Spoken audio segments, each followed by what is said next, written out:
Alright guys, so as promised, it's Tuesday, August the 27th, and we're making a recording of the outside, the exterior tour. So I'm standing in the porch area. We set this up for kind of entertaining people, having a dining area. Right now it's empty, but normally this would have a table and chairs, and then we have a grilling area as well as an outdoor sink for prepping food and just washing up.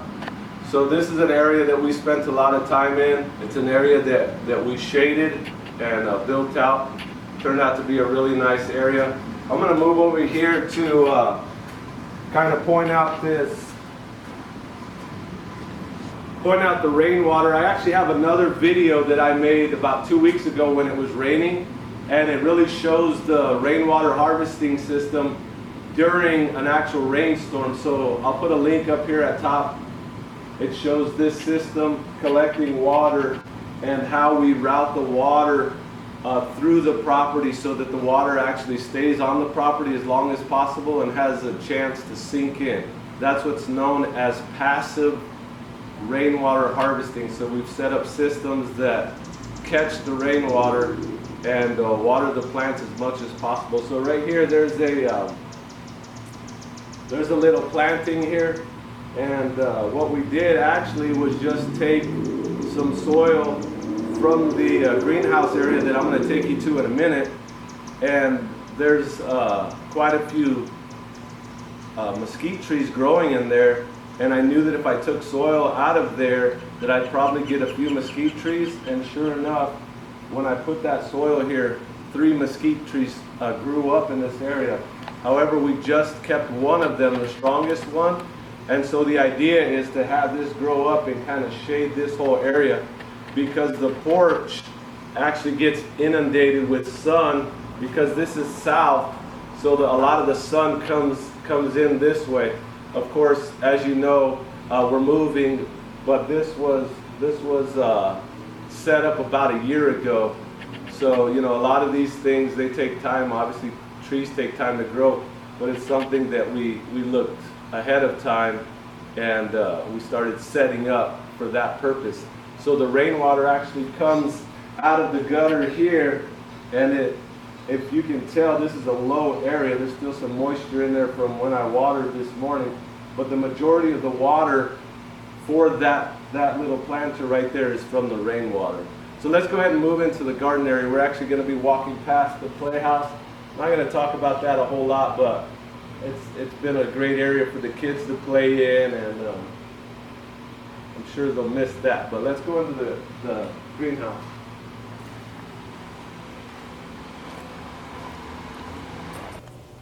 Okay guys, so now we're in the greenhouse, and we're going to make this a little more in depth. I'm going to give you guys some tips. It's not going to just be a tour, but I'm going to give you guys a couple little things that we would normally do on a daily basis, and then some things we're looking for as we're coming through the greenhouse daily, looking for pests and other things like that. So I'm going to point out just a couple things. If you look through here, you can probably see a lot of spider webs. And believe it or not, the spider webs that are in the greenhouse right now are only about probably 10 to 20% of what was in here 2 to 3 months ago, because when we started having people come in that were potential buyers, we ended up taking a lot of these spider webs out and spraying it down, knocking them down with brooms and such to clean it up. But the idea with the spiders, we normally don't disturb them at all. The spiders are 24/7 pest catchers. If you look in these webs, you'll see all kinds of dead flies, moths, all kinds of stuff that's trying to get in at the garden, and they really are a line of defense. So we actually call the spiders the friends of the forest, or friends of the garden. So we don't disturb them. We actually like them and encourage them to be around. They're very helpful. So I kind of want to point that out. This right here is a rainwater tank that we collect. Like I said, there's another video, and I'll post that link again right here up top. And it explains a little bit more of how this works. But this is about 300 gallons of water that we're collecting off 2 sheds. So what we can do with this is we can actually, we have 3 of these tanks throughout the property, and I'll kind of point them out. But we kind of made a universal adapter for that, so that what we can do is just walk up to it and very quickly plug it in. The pressure is fairly low, so the pressure coming out of this is probably under 5 pounds of pressure. But what we can do is water the plants with pure rainwater. Now, one reason that I mentioned the rainwater is because a lot of times people will use just regular tap water, and tap water has a lot of chlorine in it. And the chlorine is added to the tap water to kill any living organisms that may be in the water. And that might be good if you're drinking it, but for plants and for soil health, it's really not good at all. So the best thing for plants is pure water, whether it be rainwater or water that comes from a creek, which is going to originate from rainwater. So we try and use as much rainwater as possible. So we collect as much as we can. It rained pretty good about 2 weeks ago, so we have this filled up right now. So what I usually do is I'll usually let out about 50 gallons a week right in this row right here. So we've kind of terraced the back greenhouse portion. In the back there up against the wall, it's a little higher, and I'll kind of show you in a minute that area. But what happens is any of the water that's coming off the top of the greenhouse, it goes to that top terrace, and then it has an ability to flow out this way. So any of the rainwater that I showed you before, when it rains and comes out of that gutter, it'll actually come down this same area right here. So this is a lot like flood irrigation right here that's going on. So we take this and we water the fruit trees. So the fruit trees are farther north. They're on the north side of what we call our annuals, or our annual production, stuff like lettuce, beets, anything that we're gonna grow from seed that usually only lasts a couple months. Tomatoes, what else do we have in there? Carrots, onions, potatoes, anything like that is gonna be south of the taller trees so that the trees aren't shading it out. So what's happening right now is we're using this rainwater to water the tree row, the taller north side of the greenhouse. So you can see this white pipe here is actually an overflow, so whenever this tank overflows, it fills right into here. So this is no accident. This is a planned strategy to have the water be able to flow through here. So believe it or not, half of the house and 2 carports actually will flow through here, and the majority of the time the water will never get back around to the street. It'll stay on the property and have a chance to sink down. So we're using this rainwater here, and we'll slow it down a little bit and then we'll keep moving. So let me point out some plants that we have in here. Down here we have, this is just a ornamental, I believe it's called boxwood, something my wife wanted.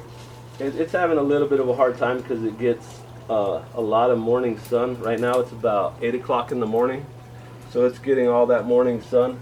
You can see it's actually doing better on the south side where the trees kind of shading it.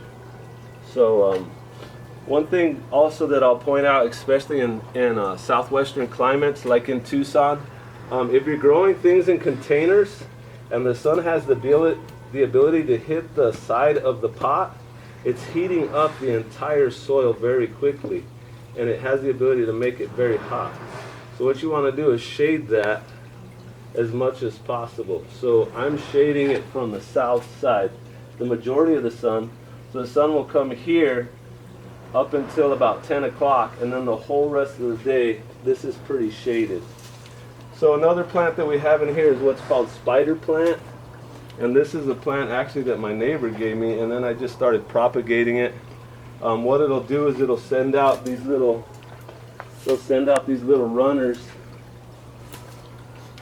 and over and over again these will come out, and then they'll actually root. So you can see right here, I'll pull some of these up and I'll show you some roots. So these are ones that it just sends out, so it keeps propagating. So you can kind of see the roots coming out of it. And this thing will spread like crazy. The reason that I grow this is because it's very heat tolerant. It fills in all the spaces where I'm not intentionally growing something. And if I don't want it there, it's very easy to remove, and it's great chicken fodder or chicken feed. It's almost like growing a grass, but the grass, if I grow it in here, it'll be very invasive. But this is not invasive because I can very easily pull it out. And I'll show you feeding some of this to the chickens in a little bit. They really like this stuff. And you can be very aggressive with it. It's very hardy. You can just rip chunks of it off. And like I say, we just treat it like biomass that we're using as a chicken feed, and then if it overgrows, we just use it as what they call green manure. So in this area right here, I'll kind of show you the ground real quick. This is an area that we walk in, so you're not going to see a whole lot of black or dark soil where we have a lot of living soil. But I'll kind of point out the difference between here and underneath where all the plants are. So there's a lot of biomass there. Anything that we chop off the tree or any dead leaves, we leave those. We don't take those and rake them up and make it look all nice and ornamental. We're trying to mimic a forest. So this is kind of part of a strategy which is known as permaculture. So in a forest, when a leaf falls, there's nobody there to come and clean it up and take it to the dump. That leaf begins to break down, and the minerals that that plant has put in to the leaf or the branch or whatever it may be begin to go back into that cycle. They begin to go back into the ground. So if you can, come closer, and I'm going to give you a close-up, and we'll just kind of look at some of this soil in here. You see it's very dark, rich soil, and the roots are very close to the surface because there's a covering there. The soil's not sterilized by the sun, and it's not dried out. So the roots will come up and they'll get water there. This is, like I said before, this is also a channel where a lot of water is coming. And then another thing that you want to see when you move your soil around is you want to see life in there. This area is actually drier than it normally is. But I'll show you some other areas. I can see things moving around in there, but I really don't see as many earthworms as I would like to show you. So let's keep moving. So we have, this is a lemon tree. This is a standard size Meyer lemon, full size lemon. It really needs to have either a hole cut in the plastic or the plastic taken down completely. So that's kind of the long-term plan. The plastic is there to just kind of get the microclimate established. Then once that's established, you don't necessarily need the plastic. So down below the lemon is a lime. This is called a bear's lime. It's a big lime. It's not a key lime, but it's your larger limes. And then here's a fig tree right next to that. There's a fig with some figs on it. The figs were actually, this last month, the figs were actually producing so fast that we couldn't eat them fast enough. And so here's a ripe fig here.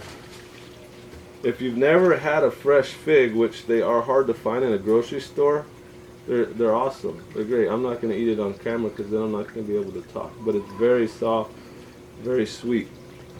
So actually I'll give that to the chickens too. So the chickens will eat anything that's edible. They'll eat you if you lay down in their cage too long.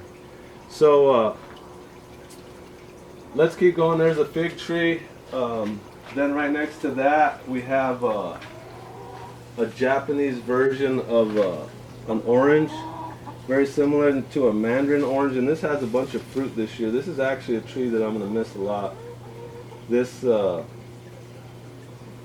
is produced every year, not as much as it has this year, and it kind of was struggling in the middle of last year, but this last spring, this one really popped up, as well as the lime. The lime and this were both kind of just barely making it. But they had only been in the ground for a year, so this was actually their first real good spring. Very good oranges. I have over here some moringa. Moringa oleifera is the scientific name for these.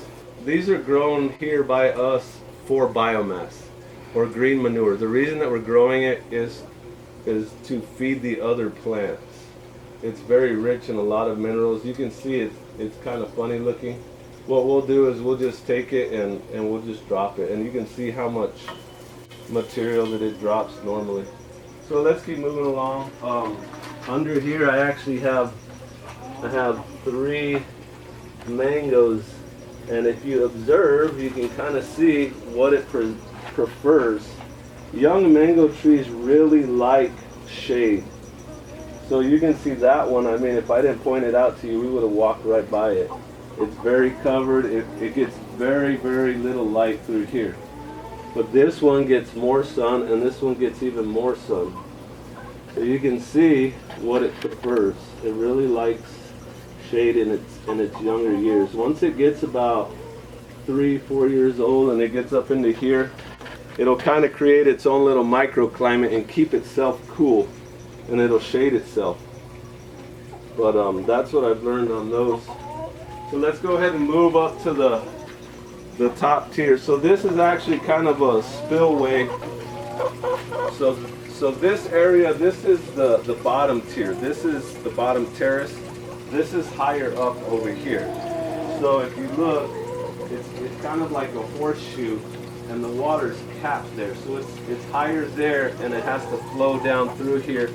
This one also has to flow through here, and then they both join and they flow out along the side of the house that way. So let's go ahead and point out some of the things that we have here. This is a chiltepin, which is used a lot in the Mexican culture, Mexican food. It's a red chili. Very hot. You have to use it very sparingly, but doing great. This is what's known as a perennial, or a plant that will live for many years. So we'll kind of cut this back a little bit. It kind of dies back when it gets cold, but it really loves the greenhouse because it doesn't have to get super cold and freeze back. This, believe it or not, this little bush here is only about 3 years old. This whole greenhouse setup, it has been here for 3 years. November of 2016, we put this in. We set this up. This was bare. There was nothing but dirt in this area. So everything that you see in here is less than 3 years old. So November of this year would have been the 3rd full year. So go ahead and come into here, and I'll kind of point out a couple other little things. Okay, so this is the south side of the tree bed. So now the sun comes in this way. This is the direction of the sun coming in this way. So right now we're actually at a point where it's been very hot.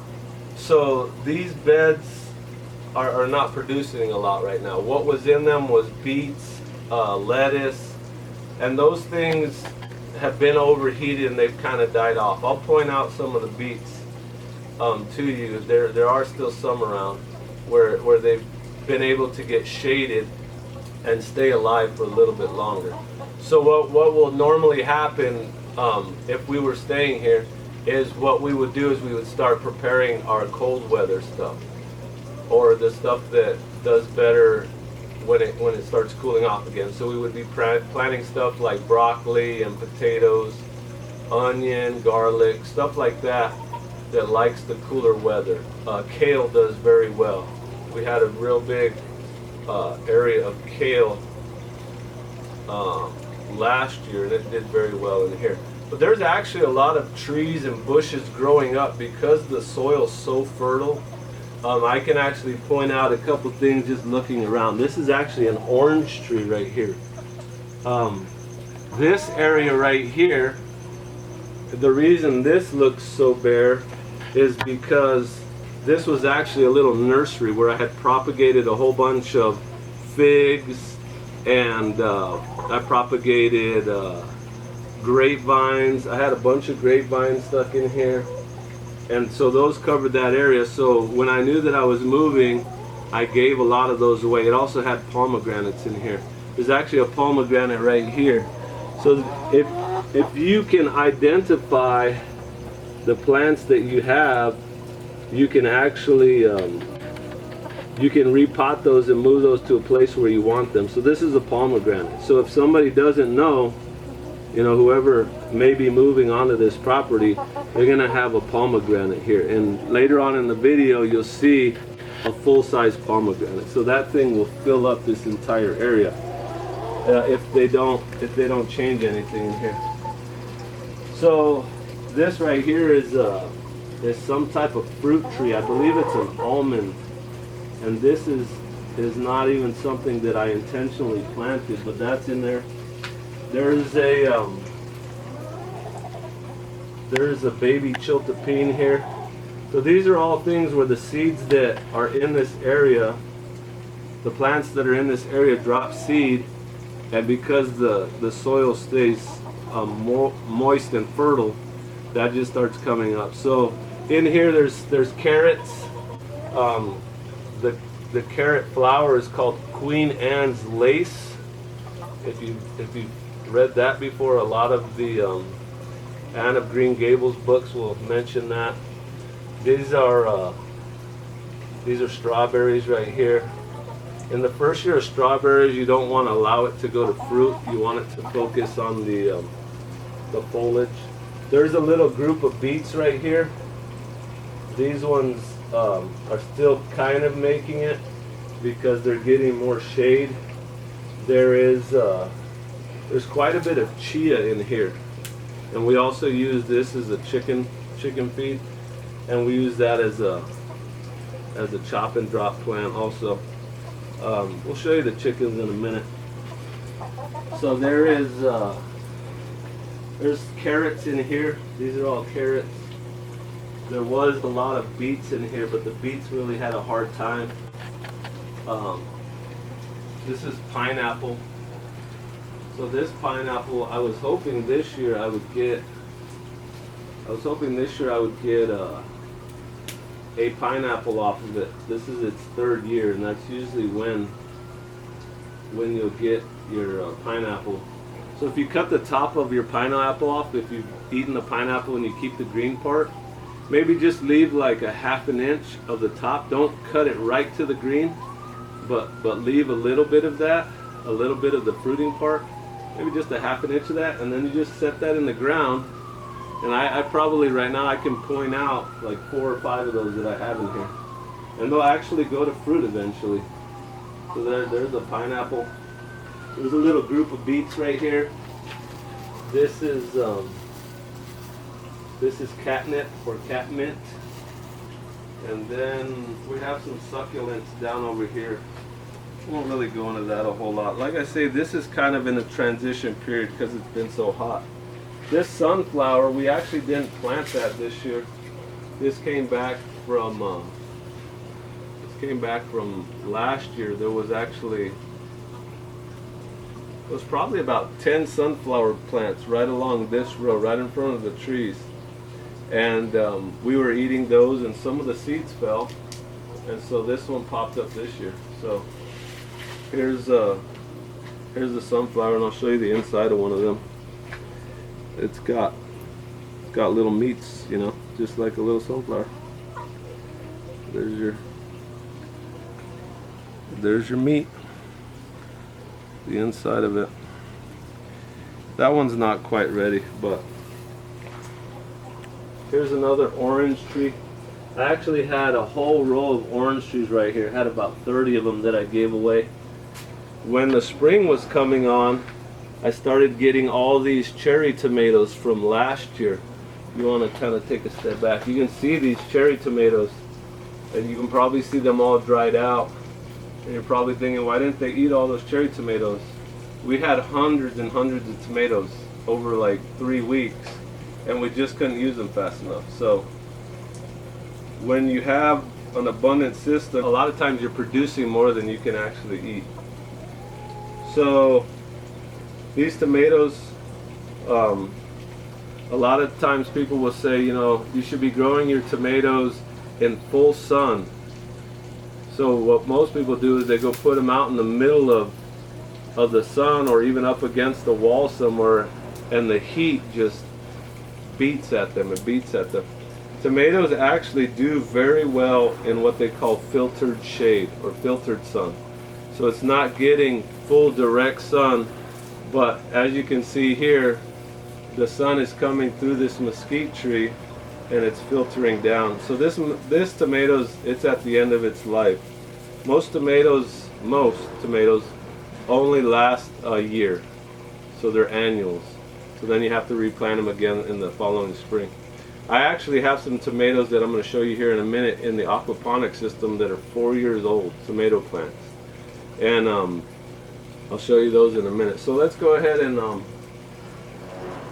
finish up this area right here. So this is the top side. This is where we plant most of our annuals, right in here. We do have some herbs in here. There's thyme. This is a German variation of thyme. It's great for like it's great for roast, pot roast and stuff like that. Then we have some rosemary in here. This is all stuff that's just in here. Here's another one of those pineapples that I told you about, and I just take those and set them in here and they start growing. So there's rosemary. There's also some mint over here that I'll show you. So let's go ahead and switch. I'll actually pick up my pile here. My pile of goodies for the chickens. And like I said, I just grab just about anything that's edible they'll eat. So here's my little pile.